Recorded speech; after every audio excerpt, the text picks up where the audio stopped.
Impress market देखी है? जी जी। Impress market के सामने जो कोच खड़ी होती हैं वो इस कोच से कई गुना ज्यादा अच्छी कोच होती हैं।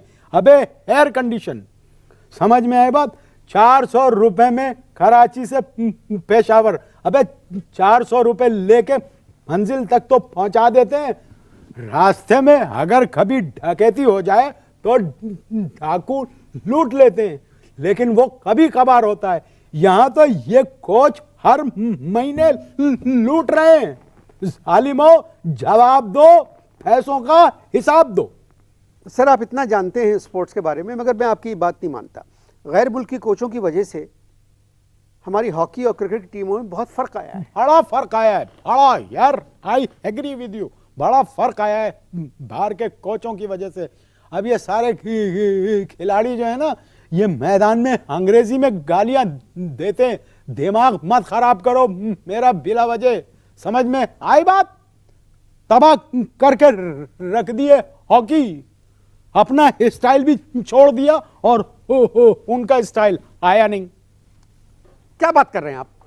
सोहेल अब्बास, अबे दुनिया का सबसे अच्छा पेनल्टी कॉर्नर लगाने वाला, अरे कितने गोल किए सोहेल अब्बास ने? चिल्ला ऊंची आवाज, कोच की वजह से हुआ है। अबे बात सुन, ये जो हॉकी है ना, ये एक आदमी नहीं खेलता। हॉकी और हुकूमत में बड़ा फर्क होता है, बहुत फर्क होता है। मैं तो कहता हूं पूरी टीम को ले जाओ किसी कोने में और इनके लगाओ पेनल्टी, चाहे स्ट्रोक कह रहे थे गोल लेके आएंगे, वो भी गैर मुल्की कोच के साथ।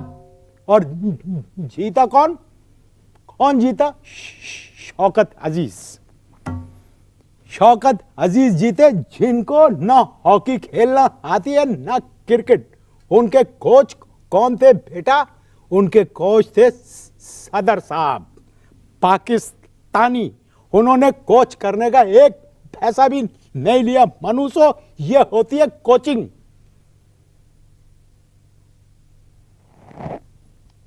आप खेल से सियासत को अलग रखें। कैसे अलग रखूं? जो सही बात है वो मैं करूंगा। देखो, सदर साहब ने शौकत अजीज साहब को 2 पोजीशंस पे खिलवाया। बोलो खिलवाया? राइट इन अटक, लेफ्ट आउट थर। और देखो दोनों जगह से वो कामयाब हुए और ऑपोजिशन को मौका ही नहीं दिया शौकत अजीज साहब ने गोल करने का। अबे ये होती है कोचिंग। मैं आपसे आखिरी मर्तबा कह रहा हूं कि खेल को सियासत से अलग रखें। इस्लाउद्दीन का नाम सुना होगा आपने, आपके दोस्त भी हैं बहुत। ना सुना है। आपने इस्लाउद्दीन का नाम सुना है? हाँ सुना है। थे एक इस्लाहुद्दीन ओलंपियन।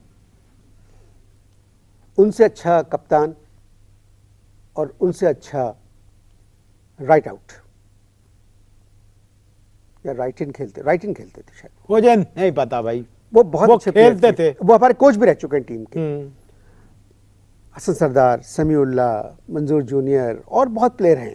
शहनाज शेख को भूल गए? जी जी। अनकई में कैसा काम किया था? नहीं, वो शहनाज शेख दूसरी अच्छा है। दूसरी है। जी जी। अच्छा, तो हमको चाहिए अपनी टीम के लिए मुल्की कोच ही रखें। इसी में मतलब हमारी टीम की इस्लाह इसी वजह से हो सकती है। अबे जब अपने लोगों की रखने से इस्लाह हो सकती है तो ये गैर मुल्की कोचों को क्यों रखा? सिर्फ फिटनेस की वजह से कि हमारी टीम की फिटनेस जो है इन गैर मुल्की कोचों की वजह से बेहतर हुई है। मेरा दिमाग मत खराब करना। अबे अगर फिटनेस के लिए ही रखना था तो कोच हकीम नासिर को रखते। किसको? हकीम नासिर को। कौन? हकीम नासिर। क्यों? अबे हकीम नासिर को रखते, 1 गोली 2 गोल, 2 गोली 4 गोल और एक तगड़ा माजून धड़ाधड़ गोल। मैं आपसे फिटनेस के लिए रखते, फिटनेस के लिए। अजीब आदमी है। तुम भी अजीब आदमी हो। मैं आपसे बहुत सच्ची बात कर रहा हूं। मैं क्या तुमसे कॉमेडी कर रहा हूं क्या? गहराई में तो जाओ मेरी बात की। देखिए मुकाबले तो किए हमने, अगर आखिरी आ गए तो। अबे ये मैं कहता हूं, ऐसे खेल का क्या फायदा जिसमें ये लास्ट में आए।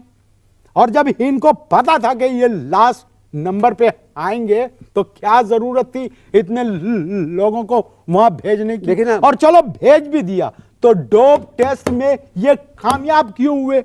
अगर ये डोप टेस्ट में फेल हो जाते तो कम से कम ये उम्मीद तो रहती कि शायद ये जीत जाएंगे। देखिए स्विमिंग में हम लास्ट आए, दौड़ने में लास्ट आए, और बॉक्सिंग में निकल गए।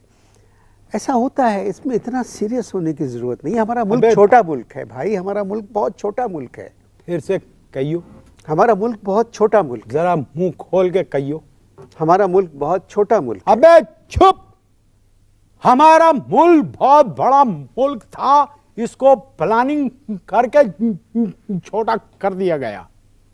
एक बॉक्सर थे, मैंने उनसे पूछा भाई एथेंस का मतलब क्या है? तो कहने लगे कि भैंस के थन को देख के पंजाबी में कहते हैं एथेंस। आप खुद क्या खेलते हैं? पिंग। पिंग? पिंग उचक क्यों रहे हो पिंग सुन के? ये कौन सा खेल है? हाँ पिंग, मुझे पता था तुम कम जहन के आदमी हो। देखो पिंग मैं इसलिए खेलता हूँ कि मेरे घर में जो पिंग की टेबल है वो आधी आती है, पोंग वाला हिस्सा जो है वो पड़ोस में चला जाता है। अगर मेरे घर में अगर कंप्लीट आ जाती तो मैं पिंग पोंग खेलता। अबे बताओ, सारे खेल मुझे आते हैं, तुम छोड़ो इन बातों को।